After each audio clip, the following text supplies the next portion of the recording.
বিশ্বকাপের দ্বিতীয় সেমিফাইনালের ভেন্যু অ্যাটালান্টার মার্সিডিজ বেঞ্জ স্টেডিয়াম। সে ম্যাচে ইংল্যান্ডের প্রতিপক্ষ আর্জেন্টিনা। ফাইনালের লক্ষ্যে মাঠে নামার আগে এরই মধ্যে ক্যানসাস সিটি ছেড়েছে লা আলবিসেলেস্তেরা। তার আগে ক্যানসাসকে বিদায় জানিয়ে বার্তা দিয়েছেন দলটির অধিনায়ক লিওনেল মেসি।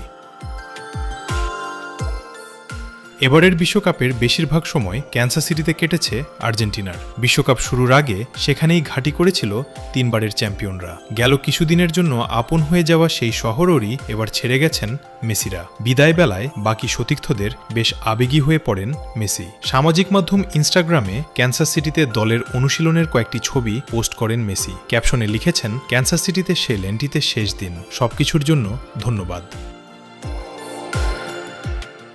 ছবিগুলো তোলা হয়েছিল ক্যাম্পাস মিনারেলস ন্যাশনাল পারফরমেন্স সেন্টারে দলের শেষ অনুশীলনের সময়। দলের বিদায়ী বারবিকিউ আয়োজনের পর সেই বার্তা দেন মেসি। বিশ্বকাপ জুড়ে ক্যানসাস ছিল আর্জেন্টিনার প্রস্তুতির মূল কেন্দ্র।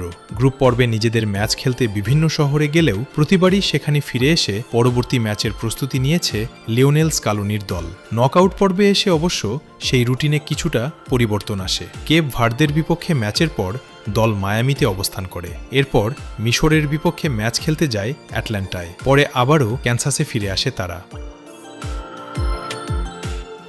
তবে ইংল্যান্ডের বিপক্ষে সেমিফাইনালের পর সেই পরিচিত ঠিকানায় আর ফিরছে না আর্জেন্টিনা। ম্যাচের ফল যাই হোক, পরবর্তী গন্তব্য হবে অন্য শহর। ফাইনালে উঠলে শিরোপা নির্ধারণী ম্যাচ খেলতে দল যাবে নিউ জার্সিতে। সেমিফাইনালে হেরে গেলে তৃতীয় স্থান নির্ধারণী ম্যাচের জন্য যেতে হবে মায়ামিতে।